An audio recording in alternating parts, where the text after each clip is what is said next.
Welcome back. It's Saturday, May 16th.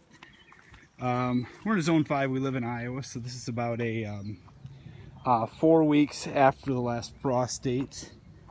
We had a little bit of a scare a couple days ago. We're down to 39, but just going to take you through the garden real quick. I've got 8 square beds. Eventually there will be a 9th one over there, but we'll talk you through it. It comes out to be a total of 256 square feet of actual garden beds.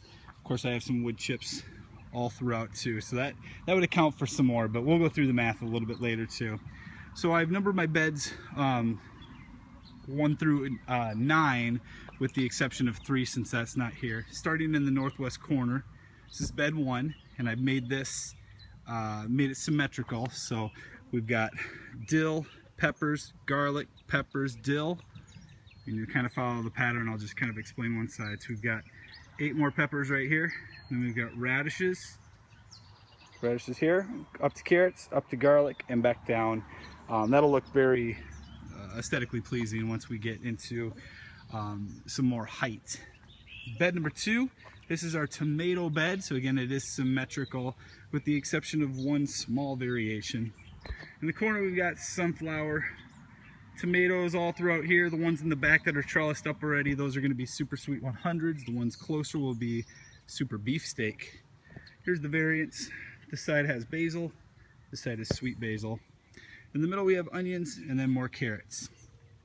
Please note that bed 3 does not exist. We'll get there eventually, but maybe next year.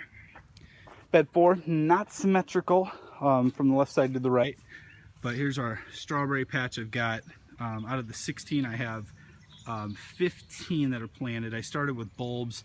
Bulbs from Walmart didn't grow very well, so I had to go to Earl May and Menards. One's over here. We've got June bearing. All the others are ever bearing. This very small one is a bulb that started, but as you can see, it's very behind everything else. Next one, in each of the corners, we have nasturtiums, and then we have pickle bush cucumbers, which will be fantastic for pickling later this year. Going over to bed 5, this is my early bed. No symmetrical aspects to this. The front row right here, we have sugar snap peas. The next around, those are, as my kids call them, round peas, so they're just pea pods. Over the top, we have spinach. I've probably harvested, oh gosh, I don't know, 150 leaves by now, so we're able to have spinach almost every other day. Some people think that's a good thing or a bad thing, I don't know. I'm getting used to it. Next one, we have 6 plants of kale, followed by more nasturtiums. Over here in that corner, we have parsley. We've got giant Caesar lettuce. I just planted those today too, giant Caesar lettuce.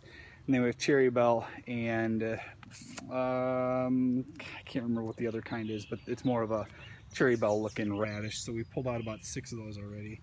And a couple more are going to be ready to go probably tomorrow as well. So that's bed 5. Next we have our squash and our pumpkin. So over here, these are spaghetti squash. I planted 4, probably going to be way too much, so I'm going to eventually have to thin something out, but that's okay. I'd rather be well set. These 2 over here are my backups just in case.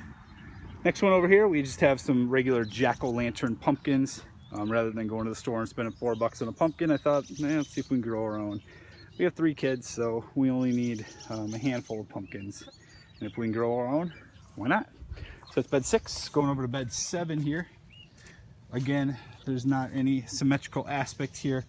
But what I've done on this side, we have the stringless green beans. Hopefully that will be that will produce enough so it's worth canning this time. I got a pressure cooker last year, so hopefully that will produce as I'd expect it to. Here's our broccoli and onions, kind of broccoli and onions bed. I've got a ring, and these are all red onions. Got a ring of red onions, a hint of oregano back here, and more red onions. And then I have 9 plants of broccoli, and they have been kind of protected with milk jugs that have just been cut off. They're doing very well. I got those in as soon as possible. The next one is my potato bed. So I've got Georgia Jet sweets over here, planted yesterday. The temperature is about 81 today. The soil's probably not quite that, and should wait a little bit, but I figure let's get them in and see what happens.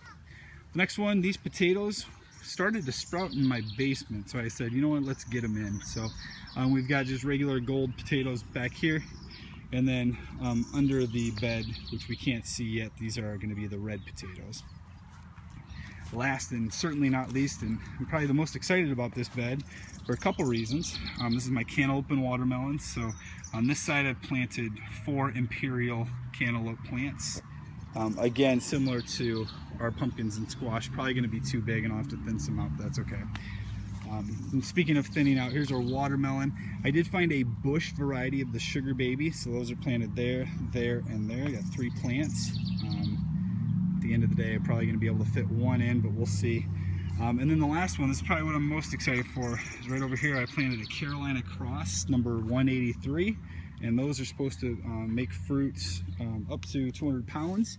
And so what I'm thinking is a watermelon usually put out more than 1 watermelon fruit, but apparently you're supposed to thin that and just kind of give the plants energy to 1. So I got my son over there, and I'd like to grow a watermelon bigger than him. That'd be kind of interesting. So anyway, if 4 weeks in, Zone 5 Iowa, and I'll probably check back with you in a couple weeks with an update. All right, see you next time.